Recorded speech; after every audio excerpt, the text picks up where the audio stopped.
Hi hello welcome to our YouTube channel. Part 1లో అట్రెడీస్ సామ్రాజ్యం కూలిపోయిన తర్వాత ఎడారిలో ఫ్రెమెన్ తెగతో చేతులు కలిపిన పాల్ అట్రెడీస్ తన తండ్రి చావుకి ప్రతీకారం తీర్చుకోవటానికి ఒక భారీ సైన్యంతో తిరగబడితే ఆ తిరుగుబాటును అణచటానికి సాక్షాత్తు ఆ చక్రవర్తి హార్కోనెన్ వంశంలోనే అత్యంత భయంకరమైన దయా దాక్షిణ్యాలు లేని ఒక సైకో కిల్లర్ని రంగంలోకి దించితే ఆ ఇద్దరి మధ్య పోరాటం ఎంత రసవత్తరంగా ఉంటుందో ఊహించుకోండి. ఎస్, బాక్సాఫీస్ దగ్గర విజువల్స్ అండ్ యాక్షన్ తో సంచలనం సృష్టించిన అల్టిమేట్ సీక్వెలే డ్యూన్ పార్ట్ 2. ఇందులో మెయిన్ విలన్ గా ఫైడ్ రౌతా హర్కోనెన్ గా వెరీ స్పెషల్ లుక్ లో ఆస్టిన్ బట్లర్ చూపించిన క్రూరత్వం థియేటర్లో ఆడియన్స్ కి గూస్ బంప్స్ తెప్పిస్తుంది. మరి పాల్ అట్రెడైస్ ఆ రాక్షస ఇసుక పురుగులను వాహనాలుగా వాడుకుంటూ చక్రవర్తి సింహాసనాన్ని ఎలా దక్కించుకున్నాడు? ఆస్టిన్ బట్లర్ తిమోతీల మధ్య జరిగిన ఆ అల్టిమేట్ క్లైమాక్స్ ఫైట్ ఏంటో ఇప్పుడు మనం తెలుసుకుందాం. కథ పార్ట్ 1 ఎక్కడ ముగిసిందో అక్కడి నుంచి మొదలవుతుంది. పాల్ అట్రెడైస్ తన తల్లి జెసికాతో కలిసి అరాకిస్ ఎడారి ప్రజలైన ఫ్రెమెన్ తెగతో ఒకటిగా కలిసిపోతాడు. చానీ సాయంతో ఆ ఎడారి సంస్కృతిని, అక్కడ బ్రతికే పద్ధతులను నేర్చుకుంటాడు. ఫ్రెమెన్ తెగవారు పాల్ను తమను రక్షించే దేవుడు ముయాదిబ్గా నమ్మటం మొదలు పెడతారు. పాల్ నాయకత్వంలో ఫ్రెమెన్ సైన్యం హార్కోనెన్ వంశస్థుల స్పైస్ మైనింగ్ స్టేషన్లపై దాడులు చేస్తూ వారి సామ్రాజ్యాన్ని దెబ్బతీస్తూ ఉంటుంది. ఫ్రెమెన్ దాడుల వల్ల స్పైస్ ఉత్పత్తి ఆగిపోవటంతో హార్కోనెన్ అధినేత బారన్ తన చిన్న అల్లుడైన ఫైడ్ రౌతా హర్కోనెన్ కి అరాకిస్ గ్రహ బాధ్యతలను అప్పగిస్తాడు. ఫైడ్ రౌతా అత్యంత క్రూరమైన సైకో. గ్లాడియేటర్ ఫైట్ లో మనుషులను దయాదాక్షిణ్యాలు లేకుండా చంపటం అతనికి సరదా.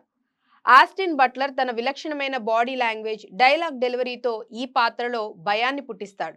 అరాకిస్ గ్రహానికి రాగానే ఫైడ్ రౌతా అత్యంత ఆధునిక ఆయుధాలతో ఫ్రెమెన్ల రహస్య స్థావరాలపై విరుచుకుపడి వారి ఎడారి కోటలను ధ్వంసం చేస్తాడు.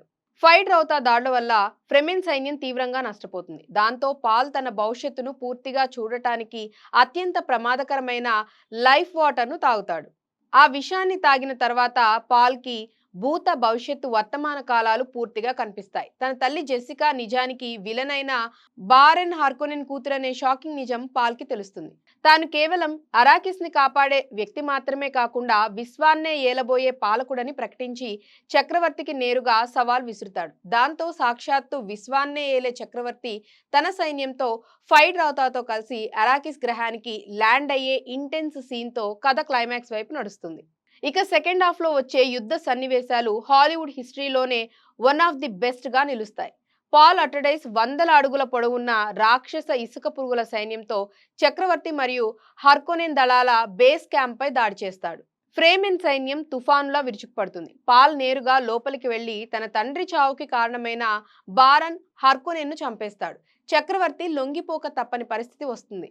కానీ కథ అక్కడితో ఎండ్ అవదు. చక్రవర్తి తరపున పోరాటానికి ఫైడ్ రౌతా రంగంలోకి దిగుతాడు. పాల్ మరియు ఫైడ్ రౌతాల మధ్య జరిగే ఆఖరి కత్తి యుద్ధం ఈ సినిమాకి బిగ్గెస్ట్ హైలైట్ అని చెప్పాలి.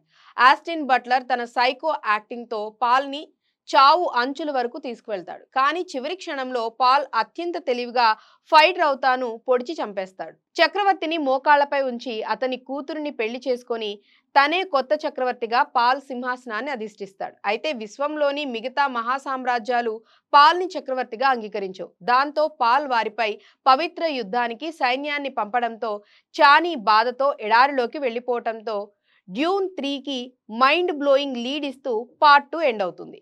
సో ఇదండి డ్యూన్ 2 ఫుల్ స్టోరీ. ఎలా అనిపించిందో కామెంట్స్ లో చెప్పండి. అండ్ అలాగే వీడియో నచ్చితే ఛానల్ని లైక్ చేయండి, షేర్ చేయండి, సబ్స్క్రైబ్ చేయటం మర్చిపోవద్దు. బాయ్.